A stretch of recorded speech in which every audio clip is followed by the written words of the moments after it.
నమస్తే, నేను మీ Kasipuram Prabhakar Reddy. Welcome to my channel. 1942 ఈ సంవత్సరం అనగానే ఎవరికైనా ఏం గుర్తొస్తుంది? క్విట్ ఇండియా ఉద్యమం. ఎస్, దేశ స్వాతంత్ర్యం కోసం క్విట్ ఇండియా ఉద్యమం ఊపందుకుంటున్న రోజులవి. కానీ ఇదే సంవత్సరం మన దేశంలో అతిపెద్ద మిస్టరీ, ఆ మాటకొస్తే ప్రపంచ మానవాళి చరిత్రలోనే పెద్దదైన మిస్టరీ ఒకటి వెలుగులోకి వచ్చింది. బ్రిటిష్ ఇండియా సర్వీస్లో ఉన్న ఫారెస్ట్ అధికారి హెచ్కే మద్వాల్ నందాదేవి గేమ్ రిజర్వ్కు ఇన్ఛార్జి.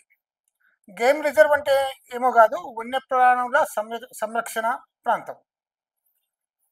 ఈయన తన విధి నిర్వహణలో భాగంగా వేసవి కాలంలో త్రిశూల్ అనే శిఖరం వైపు వెళ్ళాడు. అక్కడ ఒక ఎండిపోయిన సరస్సు ఉంది. మిగతా కాలంలో ఆ సరస్సు మంచుతో కప్పబడి ఉంటుంది. ఎండాకాలం కాబట్టి మంచు లేకపోవడంతో దాన్ని దాటే ప్రయత్నం చేశాడు. అడుగు పెడుతూనే ఆయన ఒక్కసారిగా షాక్ తిన్నాడు. ఆయనతో పాటు మొత్తం అటవీ సిబ్బంది గజగజ వణికిపోయారు. అక్కడి చలి వల్ల కాదు వాళ్ళు వణికింది. మరి ఎందువల్ల వణికారు? అక్కడ వాళ్ళు ఏం చూశారు? ఆ సరస్సు ఎందుకు అంతలా వీరిని భయపెట్టింది? ఇది తెలుసుకునే ముందు ఆ ప్రదేశం గురించి కొద్దిగా స్టడీ చేద్దాం. జిమ్ కార్బెట్ నేషనల్ పార్క్ అని మీరంతా పాఠ్య పుస్తకాల్లో చదువుకున్నారు కదా. ఉత్తరాఖండ్లో ఉంటుంది. దాదాపు హిమాలయ పర్వత సానువుల్లో ఉంటుంది. పులులు, ఏనుగులు వంటి ఈ పార్కును రిజర్వ్ చేశారు. దీనికంటే ఇంకా పైతట్టున దాదాపు పర్వత శిఖరాల దగ్గర నందాదేవి గేమ్ రిజర్వ్ ఉంది. అది ఎంతో కఠినమైన పర్వత ప్రాంతం. నందాదేవి పర్వత శిఖరం తెలుసు కదా, భారతదేశంలో రెండో పెద్ద శిఖరం, రెండో ఎత్తైన శిఖరం. ఈ శిఖరాన్ని అధిరోహించే ప్రయత్నాన్ని డబ్ల్యూడబ్ల్యూ గ్రాహం అనే బ్రిటిష్ ఎక్స్ప్లోరర్ 1883లో ప్రయత్నించాడు. అయితే అక్కడున్న ప్రతికూల పరిస్థితుల వల్ల సఫలం కాలేకపోయాడు. ఆ తర్వాత 1932 వరకు ఎందరో పర్వతారోహకులు ట్రై చేశారు, కానీ ఋషిగంగా నది వరకే చేరుకుని ఆగిపోయారు. 1932లో ఎరిక్ షిప్టా, హెచ్డబ్ల్యూ టిల్మన్ అనే ఎక్స్ప్లోరర్స్ మొదటిసారి ఈ రిషిగంగా నది దాటి నందాదేవి సానువుల వరకు వెళ్ళగలిగారు. వీళ్ళ అబ్జర్వేషన్లో ఎన్నో అరుదైన వన్యమృగాలు ఇక్కడ ఉన్నట్లు గుర్తించారు. ముఖ్యంగా హిమాలయన్ మస్కిడీర్, మంచి వాసన వస్తుంది చూడండి అది. గోరల్స్ అంటే మన మేక ఆకారంలో ఉండే జింకలు, స్నో లెపర్డ్స్, బ్లాక్ బేర్స్, లాంగూస్, ఇలా చాలా అరుదైన జాతి ప్రాణులు ఇక్కడ ఉన్నాయి. కాబట్టి వీటి సంరక్షణ కోసం నందాదేవి గేమ్ రిజర్వ్గా నాటి బ్రిటిష్ ప్రభుత్వం గెజెట్ చేసింది. దీనికి అధికారిగా మనం ఇందాక చెప్పుకున్న హెచ్కే మద్వాల్ను నియమించారు. ఈ రిజర్వ్ పార్కులో మస్కిడీర్లను వేటాడుతున్నారనే సమాచారంతో గతంలో ఎన్నడూ వెళ్ళని త్రిశూల్ పర్వత శిఖరం వైపు వెళ్ళాడు. ఇది నందాదేవి శిఖరం కంటే కొంచెం ముందు ఉంటుంది. అక్కడ కాస్త క్లిష్టంగా ఉన్న సరస్సు లాంటి హిమనీ నదాన్ని దాటాలనుకున్నాడు. కొద్దిగా దిగగానే ఒక మానవ అస్థిపంజరం కనిపించింది. ఆ సమీపంలో మరోటి, ఆ పక్కన ఇంకోటి. దీంతో ఆ ఫారెస్ట్ అధికారితో పాటు సిబ్బంది అంతా భయభ్రాంతులకు గురయ్యారు. ఎటు చూసిన అస్థిపంజరాలే, ఎముకలు, పుర్రెలు. వెంటనే అక్కడి నుంచి తన క్యాంపుకు చేరుకుని ప్రభుత్వానికి ఇంటిమేషన్ ఇచ్చాడు. దీంతో పురావస్తు శాస్త్రవేత్తలు సీన్లోకి వచ్చారు. మానవ పుర్రెలు, మొండెలు మంచు కింద తవ్వే కొద్దీ వందల సంఖ్యలో బయటపడుతూనే ఉన్నాయి.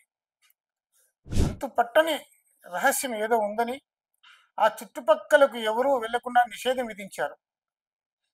తాత్కాలికంగా 600 పైగా మానవ అస్థిపంజరాలు ఆ సరస్సులో ఉన్నట్టు పురావస్తు శాఖ తేల్చింది.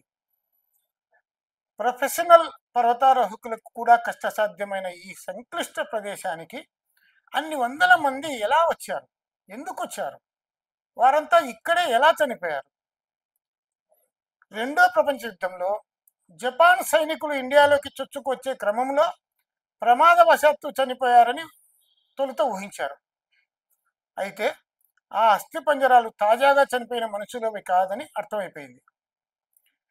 1841లో టిబెట్ను ఆక్రమించేందుకు వెళ్ళిన కాశ్మీర్ జనరల్ జోరావర్ సింగ్ సైనికుల్ని టిబెట్ సైన్యం తిప్పికొట్టిందని, వాళ్ళ శవాల్ని తెచ్చి ఇక్కడ పాతరేశారని కూడా అనుకున్నారు.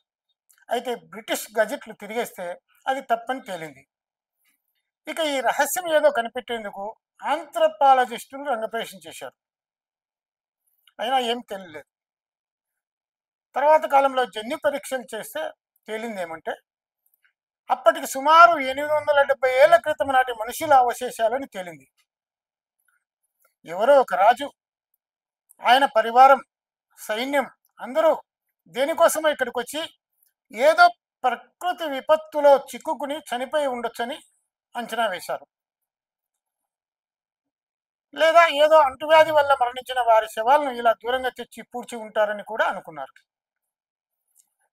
శాస్త్రీయ అధ్యయనం చేసే కొద్దీ ఎన్నో విభ్రాంతికరమైన విషయాలు బయటపడ్డాయి. సైనికులు అనుకోవడానికి లేదు, వీళ్ళతో పాటు ఎలాంటి ఆయుధాలు లేవు, వ్యాపార సమూహాలు కూడా కాదు. ఎందుకంటే ట్రేడింగ్ గూడ్స్ ఆనవాళ్ళు కూడా లేవు. పైగా అది సిల్క్ రూట్ లాంటి ట్రేడింగ్ రూట్ కాదు. ఇక్కడ చనిపోయిన వారందరూ 35 నుంచి 40 ఏళ్ల వయసు వారు. ఇందులో స్త్రీలు కూడా ఉన్నారు, కానీ పిల్లలు ఎవరూ లేరు. అందరూ ఆరోగ్యకరంగానే ఉండి చనిపోయినట్టు తెలిసింది.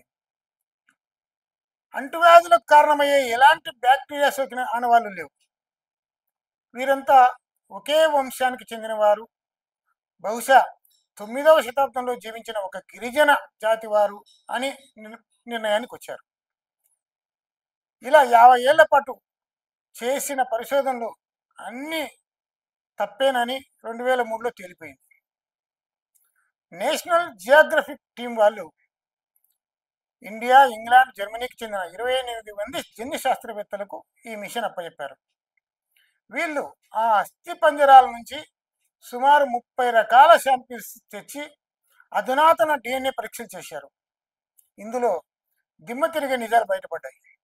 అవేమంటే చనిపోయిన వారిలో దక్షిణ భారతదేశానికి చెందిన వారు ఎక్కువగా ఉన్నారు. అలాగే దక్షిణ ఆసియా జాతి వారు కూడా ఉన్నారు. ఏ పౌరాణిక చరిత్ర ప్రకారం చూసినా 19వ శతాబ్దం వరకు ఈ ప్రాంతంలో ఎలాంటి పేరున్న పిల్గ్రిమేజ్ లేదు, అంటే తీర్థయాత్రలు జరిగేవి కాదు. హిమాలయ సానువుల్లోని కొన్ని ఆవాసాల్లో నందాదేవిని దేవతగా కొలిచే ఇన్స్క్రిప్షన్స్ కొన్ని ఉన్నాయి.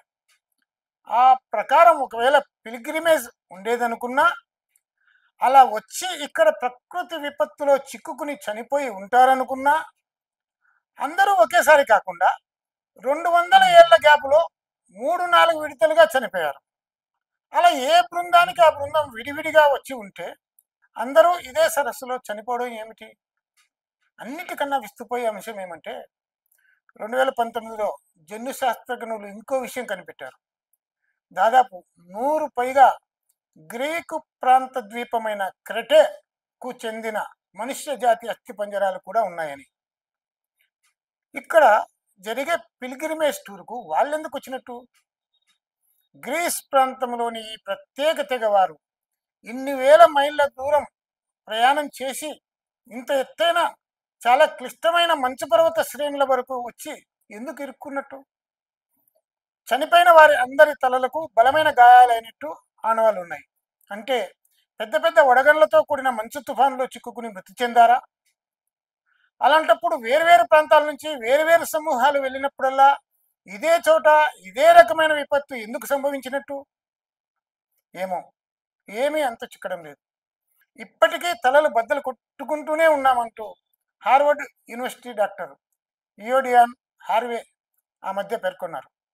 ఇక్కడికి చేరటం ఎంతో సాహసంతో కూడిన పని, పర్యావరణం పొల్యూట్ అవుతుందని పర్మిషన్ కూడా ఇవ్వటం లేదంటున్నారు. ఒకవేళ పర్మిషన్ తెచ్చుకోగలిగితే ఉత్తరాఖండ్లో హిమాలయ అంచుల్లో ఉన్న లోహాజంగ్ అనే గ్రామం నుంచి 53 కిలోమీటర్ల మేరకు ట్రెక్కింగ్ చేయాల్సి ఉంటుంది. ఇందుకు సుమారు 7-8 రోజులు టైం పడుతుంది. మంచి ఫిజికల్ ఫిట్నెస్ ఉండాలి.